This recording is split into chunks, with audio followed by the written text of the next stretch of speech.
Oui, effectivement, l'aéronautique mondiale a en fait commencé à repartir l'année dernière. Ça vient du fait tout simplement que la croissance économique existe. Elle existe dans les pays d'Asie. C'est vrai qu'elle n'existe pas en Europe, mais on a vu près de 1000 commandes d'avions civils lors du salon de Bourget, ce qui est extrêmement important.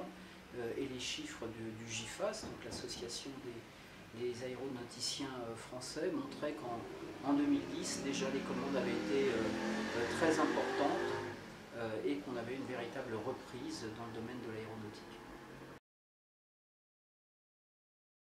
Si on prend les chiffres annoncés lors du salon du Bourget, Airbus est très nettement vainqueur puisqu'ils ont annoncé plus de 700 commandes alors que Boeing n'a annoncé qu'un petit peu plus de 200 commandes.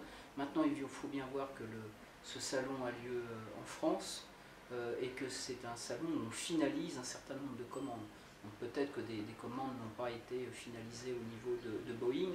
En tout cas, il n'y a pas ce rapport de 1 à 7 entre les deux grands avionneurs mondiaux qui, grosso modo, se répartissent à 50-50 le marché mondial. Mais enfin, c'est quand même un point très très positif pour Airbus. Si dans le domaine de l'aéronautique civile, on a vu une reprise très nette, en revanche, dans le domaine de l'aéronautique militaire, il y a des inquiétudes qui sont importantes, qui viennent du fait notamment de la baisse des budgets de défense en Europe et bientôt sans doute aux États-Unis. Ça nécessite naturellement une concentration des efforts face à la réduction budgétaire.